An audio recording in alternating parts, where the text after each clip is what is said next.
लिए 16 पार्टियों से बनी थर्ड फ्रंट पार्टी के कवाड़े गुट के अध्यक्ष जोगेंद्र कवाड़े से हमारे संवाददाता ने खास बातचीत की। पेश है इसके मुख्य अंश।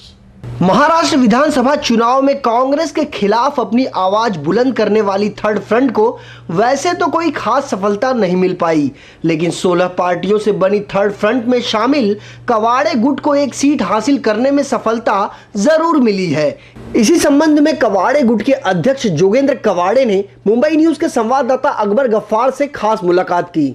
तो आपके नेता तो सब एक तरफ आ गए, लेकिन दलित वोट नहीं आ पाए, तो इसका मेन कारण आप सिर्फ पैसा मानते हो? देखिए, इस चुनाव में या इसके पहले भी जहाँ जहाँ चाहे दलित हो, आदिवासी हो या अल्पसंख्यक मुस्लिम समुदाय हो, ये जो हमेशा से सताए हुए ये जो समाज है, ये जब भी इकट्ठा आने की कोशिश करते हैं तब सत्ताधारी लोग इनमें फूट डालने की कोशिश करते हैं।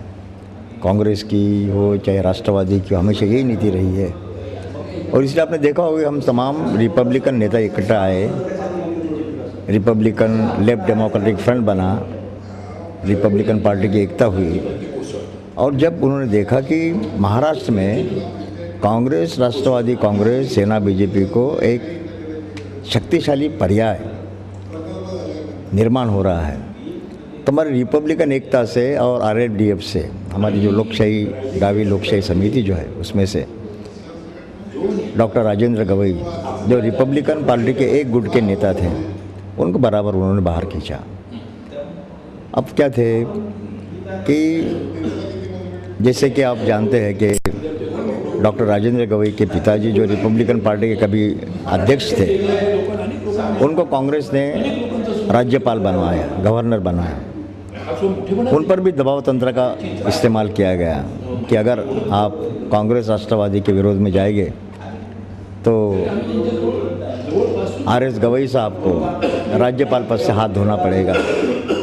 इस प्रकार की नीति अपनाकर हमारे इस रिपब्लिकन लेफ्ट डेमोक्रेटिक फ्रंट में फूट डालने की कोशिश कांग्रेस ने की, उसमें सफल हुई। कांग्रेस को किसी भी कीमत पर रिपब्लिकन पार्टी का एक नीला झंडा चाहिए था। कांग्रेस राष्ट्रवादी को आरएस गवई जो राज्यपाल है, उनके सुपुत्र जो अभी फिलहाल उनके गुट का नेतृत्व कर रहे हैं, उनको साथ हमारे से खींच कर उनको साथ में लेकर उन्होंने इस प्रकार की नीति अपनाई है। यानी फूट डालो राज करो की नीति जो है, ये नीति कांग्रेस राष्ट्रवादी ने अपनाई है और इसी का फ़ायदा हम देख रहे हैं कि इसके बावजूद। लेकिन एक बात है कि महाराष्ट्र में सत्ता का परिवर्तन महाराष्ट्र की जनता चाहती थी, लेकिन ऐसा भ्रम फैलाया गया कि ये जो रिपब्लिकन लेफ्ट डेमोक्रेटिक फ्रंट जो बना है, ये केवल चुनाव तक ही सीमित है। चुनाव के बाद ये फिर अपना अपना अलग अलग हो जाएंगे।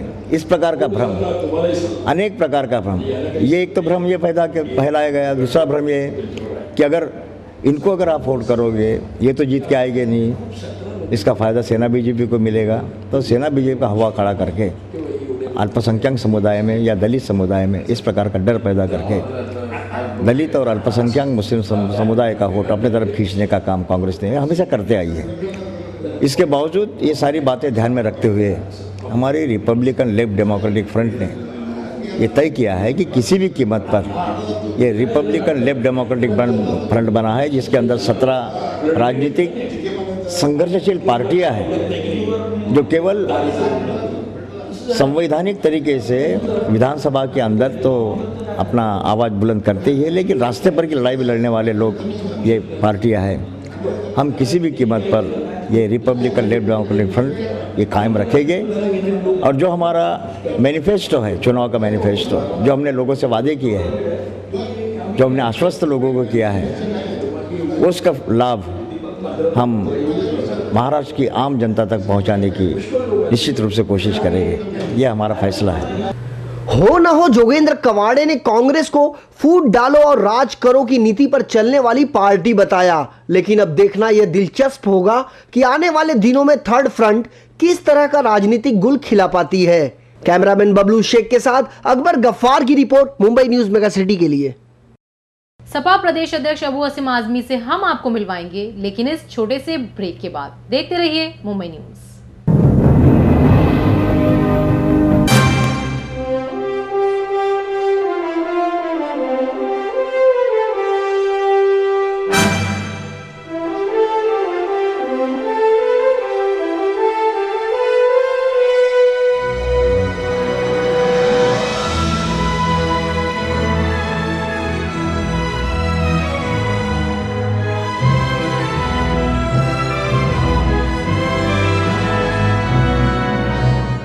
एक विशेष सूचना, सांता क्रूज पश्चिम स्थित गजदर बांध इलाके से 5 साल का जिशान अली दिनांक 21 अक्टूबर 2009 से लापता है।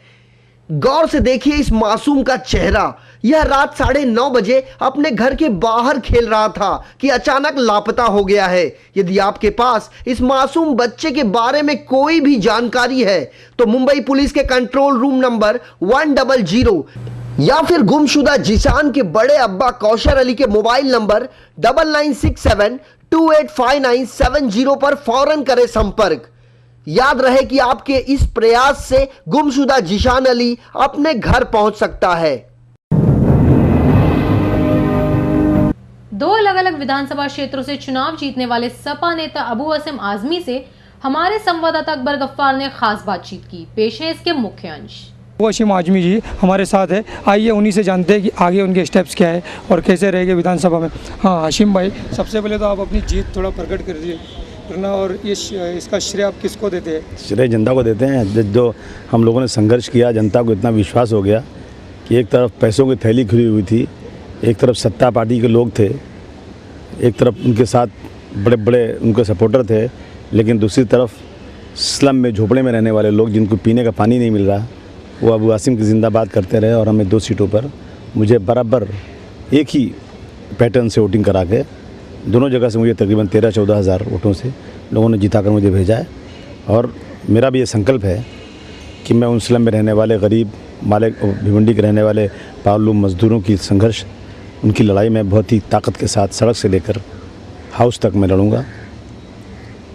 आजमी साहब, 2 दिन पहले अब्बास नकवी ने जो बात उठाई थी ईवीएम मशीन के बारे में, तो इस बात से जो मुकर गए, तो आप इस बात से कितना सहमत हैं? देखिए ऐसा है ना कि मुझे भी ऐसा लगता है कि अगर मैं किसी को वोट दे रहा हूँ तो मैं अपनी आँख से देखूँ कि मेरा वोट उसको पड़ा कि नहीं पड़ा। मैं मशीन की बटन दबा रहा हूँ, लेकिन मशीन की बटन कहाँ जा रही है मैंने अपनी आँख से देखा नहीं। हर इंसान को पूरा हक है अपना वोट दे और देखे कि मेरा वोट उस निशान पर पड़ा कि नहीं पड़ा। जब मुझे मालूम है कि मैं अगर SMS कर रहा हूँ तो मेरे SMS को, मेरे ईमेल को कोई हैक कर सकता है, कोई और किसी और के जा सकता है। जब ATM मशीन का पैसा दूसरे अकाउंट में ट्रांसफ़र हो जा रहा है, ऐसी टेक्निक आ चुकी है, कंप्यूटर में ऐसे सारे सिस्टम्स हैं, तो फिर अगर इस पर कोई शक करता है, चाहे वो 1% ही सही हो, उस पर विचार करना ज़रूरी है। और मुझे जहाँ तक मालूमात है कि डेवलप्ड कंट्रीज़ अमेरिका और लंदन वगैरह में पहले मशीन से होता था, लेकिन अब शायद वहाँ पर फिर से वो मोहर लगाना शुरू हो गया है। तो अगर वो सिस्टम हो जाए तो मुझे लगता है कि ज़्यादा बेहतर होगा, कोई बुरी बात नहीं है ये। आजमी साहब, मैं ये जानना चाहूँगा, बांद्रा पूर्व की जो आपकी सीट थी, बाबा सिद्दीकी के सामने से रिजवान मर्चेंट जो खड़े थे, तो रिजवान मर्चेंट के जो लालजी यादव वहाँ के आपके नगर सेवक 3,500 वोट लाए, और आपके जो दिग्गज नेता है ये 1800 वोट लेकर आए, तो इसमें क्या इंटरनल कुछ आपको लगता है? देखिए इसमें से मुझे जो लगता है ना कि संजय दत्त की प्रचार थी। नहीं, ऐसा है ना कि संजय दत्त की कोई इसमें वो नहीं, संजय दत्त अच्छा प्रचार किया, लेकिन ये लगता है कि हमारे जो उम्मीदवार थे वो बिल्कुल पढ़े लिखे आदमी, हाई कोर्ट के अच्छे टॉप के क्रिमिनल वकील, परंतु जनता के बीच में झोपड़पट्टी में जाकर लोगों के बीच में बैठकर उनकी समस्याएं सुनना, उनके लिए संघर्ष करना, उनके सुख दुख में खड़े रहना, कहीं वो पहले नज़र नहीं इस तरह से आए और वो इलेक्शन डायरेक्ट लड़ने आए तो जनता ने हमें स्वीकार नहीं किया। ये हो सकता है। हाँ, अगर समाजवादी पार्टी में थोड़े दिन पहले रहे होते, संघर्ष किए होते तो 100% बहुत अच्छा वोट मिलता। दूसरी तरफ एक हवा बना हुआ है कि बीजेपी जीत न जाए, शिवसेना जीत न जाए। एक तरफ वहाँ राजा करके एक नगर सेवक खड़ा हो गया, वोट बांट रहा है, एक तरफ ये खड़े हो गए, तो लोगों ने ये दिखा दिया कि देखो ये 2-3 खड़े हैं, सिर्फ वोट बट कट जाएगा और फिर बीजेपी जीत के आ जाएगी। तो उस बाबा सिद्दीकी को जिसने सिर्फ और सिर्फ वहाँ पर पैसे कमाने का काम किया, जिसने सिर्फ वहाँ पर लोगों के साथ बदतमीज़ी किया, लोगों ने जहर का घूंट इसलिए पी लिया कि बीजेपी उनको नहीं चलेगी, और कोई वजह नहीं। उनको खुश नहीं होना चाहिए। उनकी मार्जिन बहुत कम 1000-1500 वोट से जीते हैं, वो डूबते डूबते बचे हैं। लोगों ने न चाहते हुए जहर का घूंट पिया है, और उसमें कोई दूसरी शक की बात नहीं। और उसी क्षेत्र का एक हिस्सा है गजदर बांध, उससे 3500 वोट आपको मिले थे। लेकिन आज जो आमदार चुनाव में 1800 हो गई है, तो इसमें जो लालजी यादव ने जो इतने वोट लीडिंग कर लिए थे 3.5 के कुछ ऊपर जाना चाहिए था, आपको नहीं लगता? हमने बताया ना कि वो जो उम्मीदवार हमारे थे, आपके जो वो नगर सेवक जो हम दिल से काम कर रहे थे रिजवान। नहीं, मैं क्यों शक करूँ किसी के ऊपर? ज़रूर करना चाहिए। नहीं किए होंगे तो उनकी गलती है इसकी। मुझे लगता है ज़रूर किए होंगे उन्होंने काम। मैं ज़बरदस्ती बगैर मैं किसी सबूत के मैं किसी अपने कार्यकर्ता को, अपने नगर सेवक को या किसी को भी मैं इल्ज़ाम लगाऊं, ये ठीक नहीं है। परंतु अगर नहीं काम किया होगा तो ये ठीक बात नहीं है। लोग जिस पार्टी में रहते हैं उसके साथ अच्छी तरह ईमानदारी से काम करना चाहिए। और साहब, जैसे झोपड़पट्टी के आपने मुद्दे उठाए, झोपड़पट्टी में आज सबसे बड़ा महंगाई और ये आतंकवाद छोड़कर एक मुंबई में एक मुद्दा बना हुआ है SR स्कीम का, जिसमें काफ़ी लोग अपात्र होकर पीड़ित है इससे। तो इसको आप विधानसभा में बड़े जोरों से कदम रख रहे हो, तो कहाँ तक इनको न्याय दिलाओगे आप? ये SR स्कीम ही तो है जो जिता रही कांग्रेस वालों को। SR स्कीम ऐसी हो गई कि पैसा कमाने की एक मशीन हो गई है। ले पैसे लेकर के वो अपूरी और टपूरी जिनकी कोई हैसियत नहीं थी, वो कांग्रेस पार्टी और NCP सत्ता पार्टी में बैठ करके इन्होंने SR स्कीम का फ़ायदा उठाकर जो 10-20 लाख रुपया देखते नहीं थे, वो 100-200 करोड़ की बात करने लगे हैं। हमारी पूरी कोशिश होगी कि SR स्कीम के ऊपर में हर गरीब को कम से कम 400 फुट का घर मिले, लोगों को सहूलत पूरी मिले। जो बिल्डर लॉबी और ख़ास तौर से जो सरकारी लॉबी इससे पैसे कमा करके लाल होती जा रही है, और उस पैसे की वजह से आज ये हो गया कि जिस तरह से पहले ज़मींदार और काश्तकार गांव में रहते थे, बेचारा खेती रहती थी ज़मींदार की, काश्तकार बेचारा दिन भर काम करता था और पसीना बहा करता था, उसका पेट नहीं भरता था, टुकड़े फेंक दिए जाते थे। उसी तरह से आज फिर हो रहा है कि ये पैसे कमा करके लोग इतना इलेक्शन महंगा कर दिया है कि गरीबों को पैसे फेंक कर वोट ले रहे हैं। तो वो गरीब जो बेचारा जो वोट बेच रहा है, जो कार्यकर्ता पैसे लेकर वोट दिलवा रहा है, तो फिर गरीब बेचारा खुद इतने पैसे तो कभी ला नहीं सकता। उसके पास तो कोई पार्टी तो है नहीं, वो तो SR स्कीम बेचारा कर भी नहीं सकता। तो इन चीज़ों का जो नुकसान देश के 70-80% गरीबों को हो रहा है, कि जो सिर्फ पैसे के बदौलत इलेक्शन हो गया, उस पर कहीं ना कहीं रोक लगना चाहिए। और इलेक्शन खर्चीला होगा तो फिर वही पुराना ज़माना ज़मींदारी और काश्तकारी वाला, अमीरी और गरीबी वाला होगा। गरीब बेचारा उसी तरह से दलित बना रहेगा, और पैसे कमाने वाले लोग जो हैं भ्रष्टाचार करके सत्ता में बैठे रहेंगे। इस पर रोक लगना चाहिए। 4 सीट के साथ विधानसभा में असीम भाई भी बैठोगे, तो कल जो राज ठाकरे ने अंगूठा दिखा के कहा कि छठ पूजा नहीं वट पूजा होगी, तो इस बारे में आपका?